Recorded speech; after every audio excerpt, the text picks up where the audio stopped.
sign. So, Aquarius, Gemini, Libra. Kumusta kayo, guys? Tignan natin, guys, ano bang inyong gabay, kapalaran, air sign.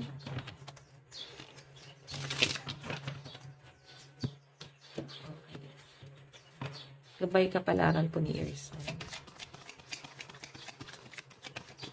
Oops. Yun talaga. Compromise talaga, no? Yun talaga yung binabato sa atin, energy mo. So, tignan pa natin air sign. Overall energy, spirit guide. So, meron tayong bully. Medyo, bigla ko guys nalungkot dun sa energy. Okay. Siguro, napipil mo na binubuli ka, na pagkakaisahan ka, minamaliit ka. So, parang meron ka daw dapat ayusin or itama, guys. Okay, may nakikita ako reconciliation dito. So, maaring may parang nga ayusin.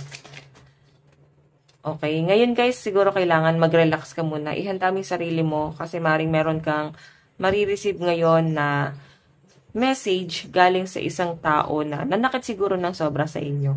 Or maaring sinaktan po kayo ng sobra. Air sign, kung makita nyo, maaring binuli kayo nitong taong to, guys. Sinaktan talaga kayo. Minaliit talaga kayo nitong taong to, guys. Pinagchismisan, ayan. Pero sa pinapakita sa akin dito, siguro nagkaroon ng realization tong taong to na bakit nila to ginagawa sa inyo? Ba't nila ginawa sa inyo yung dati na sinaktan nila yung damdamin nyo? So, may nakikita rin ako guys, ayan. Ngayon, relax na kasi yung energy ng mga air sign. Kumbaga, sobrang kampante ka naman, no? Wala masyadong pressure. Yun yung pinapakita sa akin dito. So, siguro guys, ngayon, hanapin mo pa, no? Hanapin mo pa yung peace of mind mo. So, pag ginawan ka na guys ng masama, huwag nyo na guys, bigyan pa na ulit ng chance. Kasi pwedeng ulitin eh. Okay, pero nasa inyo pa rin yan guys. Okay, nasa inyo pa rin yan. Kasi ngayon kasi, guys, nakikita ko na may peace of mind ka na. Ayan. Okay? Kumbaga, nakikita ko sa inyo na payapa na yung isip mo sa mga bagay-bagay at sobrang gusto mo yung nangyayari sa inyo ngayon. Okay? Na nahanap mo yung comfort zone mo, nahanap mo yung peace of mind mo. Okay? So, pag may bumalik pa sa buhay nyo, guys, na mga taong binigyan ka, guys, ng sakit ng ulo, okay? Siguro, guys, medyo may distraction talaga sa inyo. Bigla ka, guys, nakakaisip ng hindi tama. Okay? Nakakaisip ka rito, guys, na gumawa ng maling action. So, tama yan, guys. Mag-relax ka. Pag-isipan mo ng 10 beses bago ka mag-decide. Okay, para sa sarili mo. Kasi baka may mga maling action kang nagagawa. So, ayan. Tignan pa natin. So, I think guys, may mga naguguluhan nga rito talaga. Siguro ang kailangan mong ayusin is yung mindset mo. Okay? Tignan natin, additional message. So, ang lucky number mo is 33, 68, and 14. Okay. Additional message po. Meron tayong the devil. Okay. Ang dami nung card na bumabagsak. Okay, dalawa to. So guys, meron tayong the devil, knight of wands, and 6 of swords. May nakikita ko relocation. Kumbaga, nag-expect ka ng sobra doon sa bagay na yon. Tapos parang sobrang disappointment yung makukuha mo talaga, guys. No? So, ang sinasabi rito, guys, huwag daw po muna kayo masyadong mag-expect. Huwag kayo masyadong ma-excite. Siguro kailangan dito. Balanse lang, no? Kaya siguro pinapakalma ka rito. Maging balanse ka lang at ihanda mo kung ano yung mga mangyayari. No? Huwag tayo masyadong mag-expect doon sa bagay na yon. Huwag tayo masyadong mag-hope, no? Okay, huwag tayo masyadong umasa.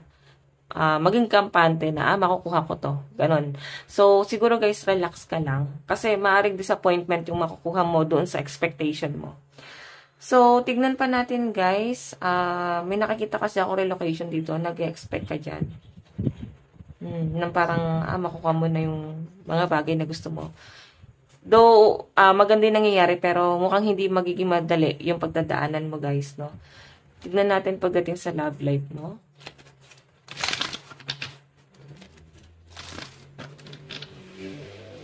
Pagdating sa love life, meron tayong let your fears dissolve. So, may kinakatakutan ka talaga, guys. Tatanggapin mo man, no? Tatanggapin mo man tong bagay na to, pero, yun nga, tatanggapin mo, pero masakit sa inyo, guys, natalikuran, So, kung ano man, guys, yung malalaman mo, maaaring ikabibigla ng, ikakabigla mo to ngayong araw, guys. Yung iba naman sa inyo, guys, maaaring natatakot ka na, yun nga, natatakot ka na baka iwan ka ng person mo. Or maaaring nakadepende ka sa person mo ngayon. So, pag wala siya, guys, kinakabahan ka kasi parang siya yung nagsosolve ng problem. Okay? Siya yung nagsosolve ng mga conflict nyo. Tignan natin, guys, i-clarify natin dito. Meron tayong express your love. So, ayan, mukhang mahal na mahal mo tong taong to. Meron tayong wedding. 'Di ba? Maaring kasal na kayo nitong taong to, guys, and kaya meron ditong healing family issue. Siguro pressure, guys, no? Nape-pressure guys sa family nyo kasi mataas ang expectation ng family mo sa inyong dalawa, no? Na maaring malapit nyo na, guys, makuha yung goal nyo sa buhay. Okay, yung iba dito, guys, nakasal na, ayan, mahal na mahal nyo naman po yung isa't isa. Siguro, natatakot ka lang talaga kasi ngayon, nakadepende ka sa person mo. Air sign, no?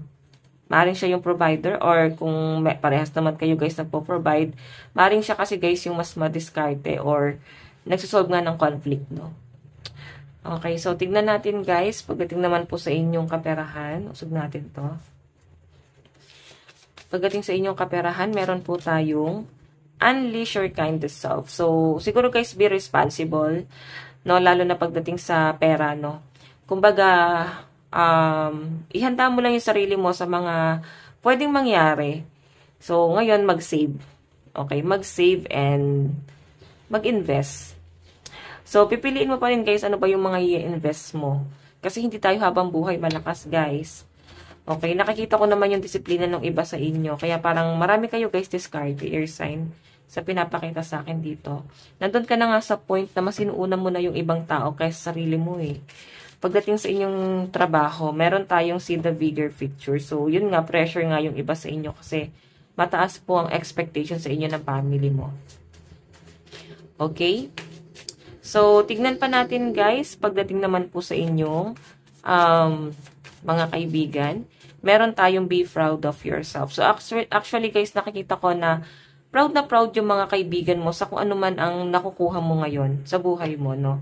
Sobrang taas ng expectation nila sa inyo. So, siguro, guys, na-amaze yung mga friend mo. Kung ano man, guys, yung nakukuha mo sa buhay mo. Sobrang na-amaze sila sa inyo, guys. Okay? So, tignan natin, guys, ano pang ipapakita rito. Pagdating naman po sa family nyo, meron po tayong release control. So, yung iba sa inyo, siguro, pressure ka pagdating sa family talaga. Parang nandun ka na sa point na hindi ka pwedeng umasa sa family mo, May mga issue rito. Maaring may family problem yung iba sa inyo. Yung iba sa inyo, guys, maaring single mom or single dad. Or maaring naman, guys, na yung iba rito, may mga anak na, no? Kung hindi kayo single, maaring nagsasama pa kayo. And maaaring may problema talaga kayo. And parang nakapokus ka ngayon sa responsibility mo sa anak mo. Okay? So, ito yung para bang iniisip mo ngayon kung paano ka magpo-provide, no? Kung paano ka magiging mas good provider sa family mo. Tignan natin ano bang inyong advice. So guys, possible na ang kadil mo is Cancer, Capricorn, Sagittarius, and Taurus. Advice. Meron po tayong just for fun. Don't take life too seriously. O diba, huwag nyo guys daw masyadong seryosohin yung buhay.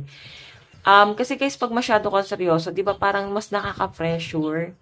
Kaya mas mataas ang expectation sa inyo ng mga tao. Kasi masyado nyo guys, ginagalingan. Diba? So, dahil nga guys, maraming nag-expect sa inyo, marami na rin guys umaasa sa inyo. Okay na dapat sarili mo yung inaano mo eh. Sarili mo lang dapat yung inaahon mo, pero dahil nga nakikitaan ka nila guys ng potential, marami nang umaasa sa inyo guys. So, huwag daw kayo guys masyadong seryoso sa buhay. Parang kailangan, nandun pa rin yung inner child, maging masaya ka lang guys, no? So, ito lang po guys ang inyong reading. Bukas po ulit. God bless and love you all. Bye-bye po.